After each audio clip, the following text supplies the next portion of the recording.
Hey guys, welcome back to Hey guys, this is take 546. This is take 621. This is take 624. This is take number 625. This is take 627. This is take 628. Okay, take 1001. Welcome back to my channel. I'm assuming that it's a welcome back considering that this is part 2 and you wouldn't have clicked on part 2 unless you watched part 1. So welcome back. First of all, I just want to say I am so grateful for all of you that have reached out to me saying that you enjoyed this episode and that you're looking forward for more. Here it is, part 2. I really hope you enjoy it. The whole episode is basically an introduction to mental health itself. We covered a lot of topics shortly and those will be discussed much more deeply in the next episodes. It really turned out to be amazing because the first part was truly a very light introduction to the topic, and the responses that I got from everyone, I just want to say I did not expect it to be that good, and I am so grateful for all of you that have watched it and that have reached out to me and said that you liked it. I hope you guys enjoy the rest of this series as well. Be sure to expect a lot of part 2s throughout the season, okay, because in a lot of the episodes that are going to be coming out soon and in this one as well, we get carried away with what we were saying, and I did not want to cut it all out because a lot of it was really precious information that I wanted everyone to hear. So here I am making my life harder and yours easier by coming out with several parts, and I just hope you guys enjoy it. A lot of the YouTube thing started for basically myself and my family and friends, but I've had several new people reach out to me saying that they love the content, and that just really makes my day, motivates me to produce more, motivates me to do something better. And yeah, I think that's it. I think that sums up the whole introduction, so just enjoy the video. I wanted to ask you though, because you've gone through Few moments later. You as a person individually have gone through so much, and honestly you've accomplished so many things, which first of all I'm really proud of you for.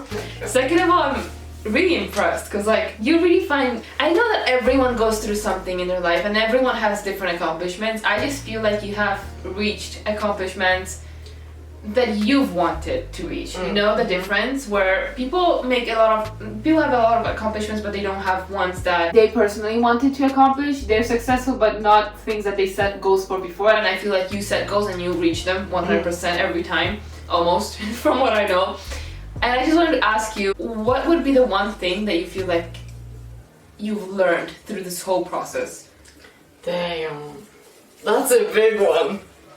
I think it's really important to have goals, like going into stuff, to have an intention when you're like doing anything. Cause like, why do you study? Like, is it just to have the degree to like go do something totally else because it's your responsibility when you're a teen to study? Or do you actually want to achieve something? Do you want to actually achieve certain grades to get into a certain school? Because that's a different thing. And I think if you just like write those down and like know specifically what you're working towards, it's much easier. So I think if you have it written down, you just know what you're working towards. What did I learn the most? So yeah, setting goals. Is it only the journey with school or like any? Your whole life journey. To help you out a little here, I feel like we all have something that is like we've learned, but it keeps like evolving as we grow up, as we experience things. For example, me. People don't care as much as you think they are. I was gonna say the same thing. People don't care. Say the same thing. I feel like we all feel like everyone's just watching us. Everyone's, these insecurities that we have, or like how we're scared to speak up or anything like that. We focus on ourselves way too much. I don't think the way you're focusing on yourself, the person in front of you is doing the same freaking thing. Literally.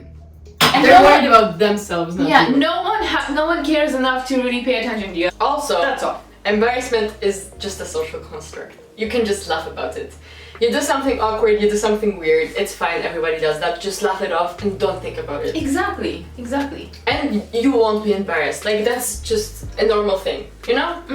Just like, be yourself. But like, that's literally the most freeing thing you can do. Yeah, I feel like people just don't understand the true, deep meaning of that. No.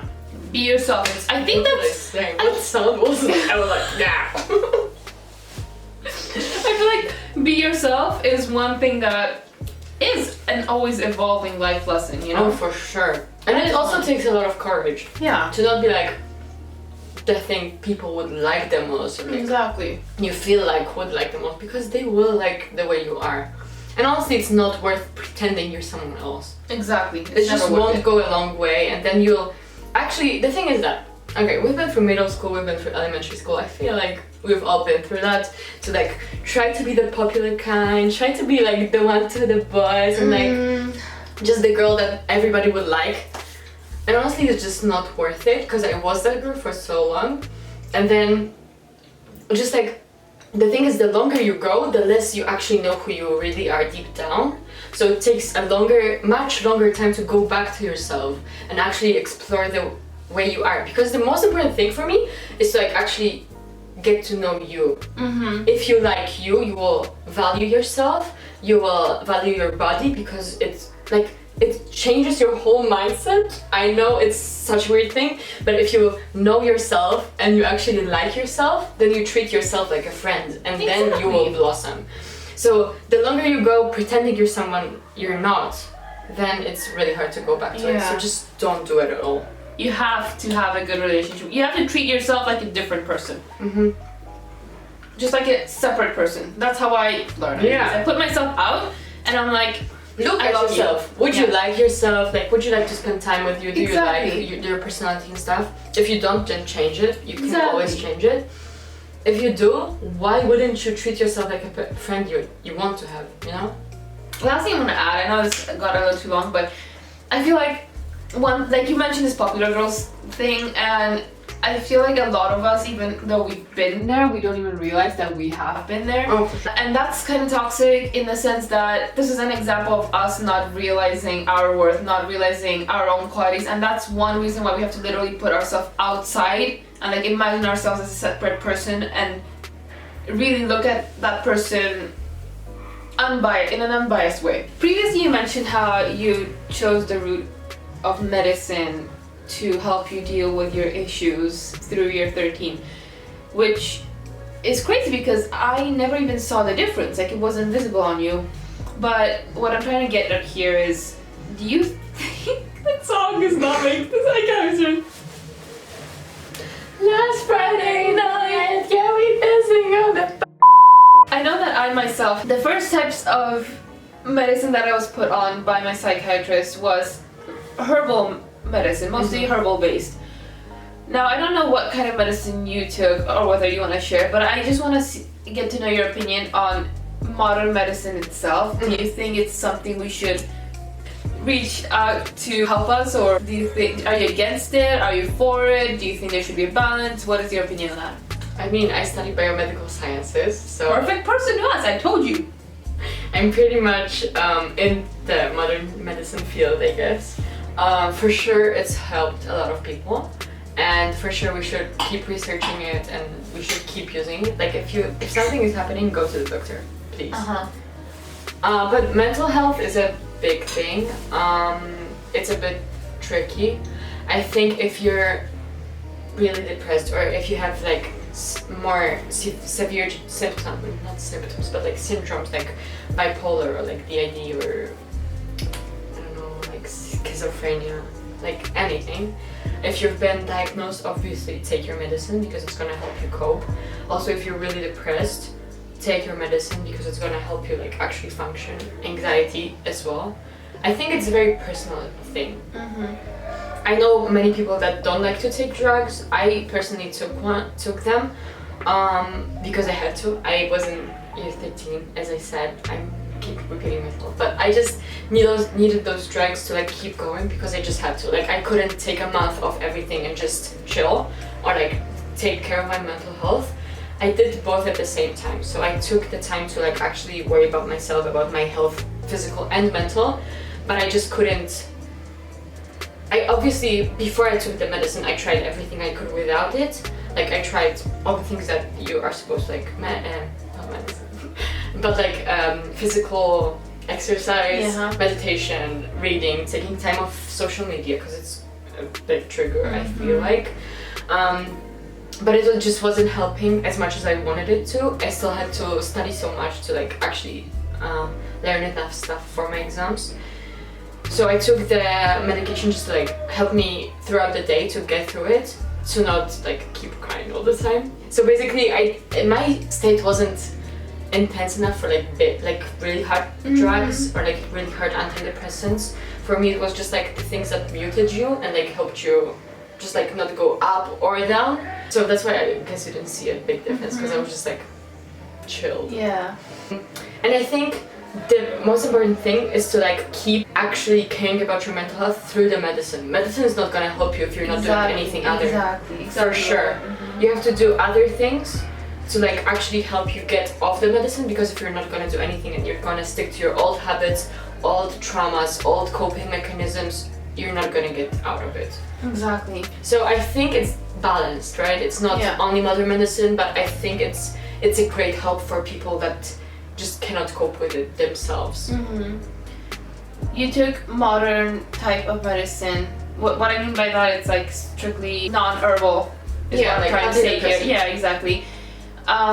So I didn't notice a difference in you, even though you said that these medicines muted you. I didn't see a difference when I would see you on a daily basis. But do you think you felt a difference when you took them, and do you feel like you saw a difference once you got off them, a side effect or something? Do you think it affected you in any way through the process or after the process negatively?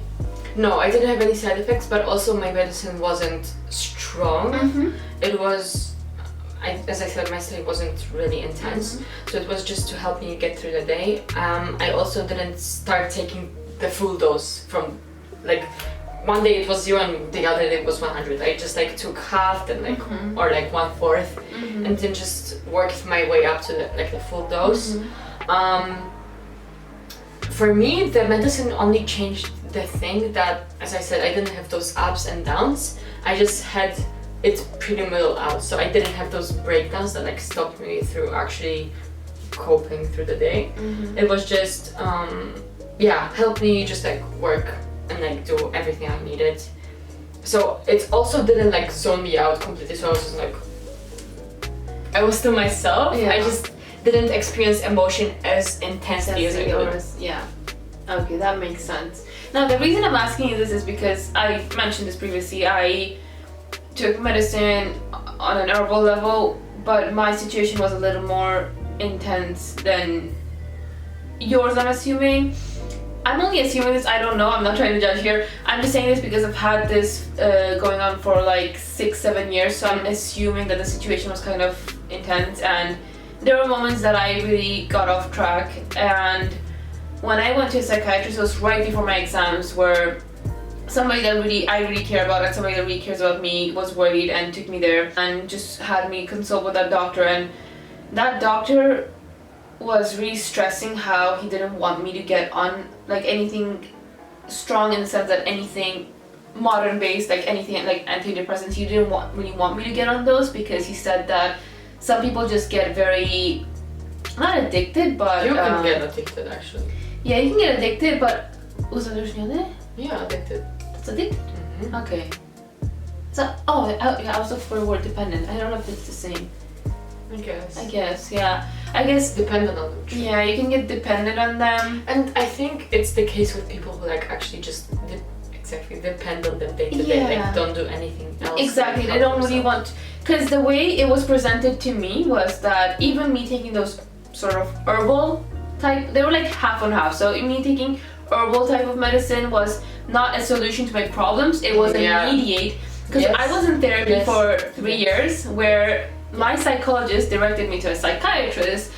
Why? Because she noticed that those therapy sessions became way too intense for me to handle. So you know how when you're sick, you take medicines, like you take paracetamols to get better, but it's not the medicine that fully like helps you recover. It's what you keep doing, like through the process and along the process afterwards. Yeah, it's the vitamins that you will keep taking.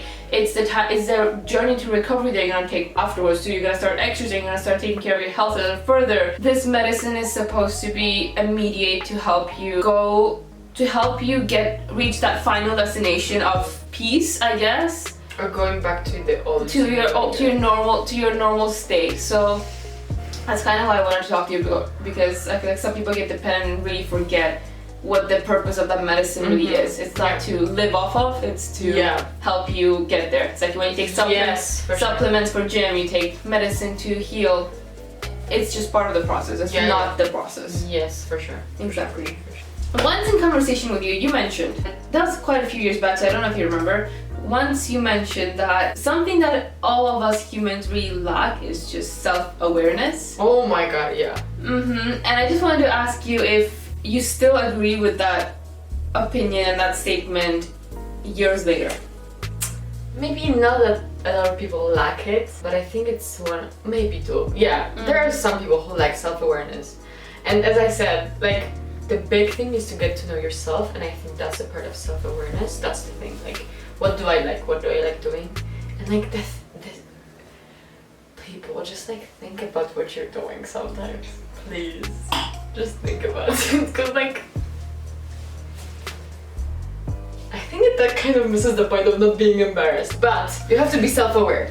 You have to know how you have to like behave in certain situations. Like, also, I think being a hypocrite is just lack of self-awareness. Because like, you call out of people on doing a certain thing and you do the same thing. So that's just like, you just don't know yourself. You just don't know how you behave. True. I think it's just the key to everything. It's just the key to getting to know your dream career, or I don't believe in dream jobs basically, but like the thing you want to do, the thing you want to achieve, your goals, your values, what's the most important thing to you. Getting to know yourself is a part of self-awareness, and then self-awareness is really important to living in a society, which we all do, and we all need to learn how to do. That question sums up our discussion on this topic, though I'm not going to leave this on a low note, which is why, even though you're informed about some of these questions, to think about it, think about your answers, I have a little surprise for you, and it's something that I'm hoping to take throughout the whole season. I have a little game for you. Oh no, okay. I'm sure you guys have seen it on many talk shows and everything. I'm not trying to become a talk show here, but to make this more interesting, to heighten up everything, it's gonna be like a rapid fire round. Okay, let's go. I'm gonna ask you 5 questions, and you're gonna have, let's assume 3 seconds to say first thing that pops in your mind. Okay, I'll try to do it as fast as I can. So, are you ready? Are you ready? Okay, 3, 2, 1. What do you think is our human's gift? Like, what features our gift? Feeling emotion. Okay. What do you think is our weakness? Feeling emotion. What do you think is one thing that we... Or lack of self-awareness, sorry. So, you ask the next one. What do you think we lack? Self-awareness. Exactly. What is one thing that you think we should have? Empathy. Okay. If you had a power to change anything in this world, what would it be? People go to therapy. People have to go to therapy. Perfect. That's it. She was fast. I expected like more positive through this. Like 5 questions are already done, and now here we went through like 6, 7 questions, and it took us 1 hour. Yeah, I'm sorry if I was repetitive. No, it's gonna be okay. To edit, but that's okay. That's okay. Before my camera dies, though, thank you so much for watching. Stay tuned for the next video. Follow me on Instagram. Follow her on Instagram. It's gonna be linked down below. You know what to do. You know the drill. Follow, like, subscribe, share. We love you guys, and see you in the next episode. Bye.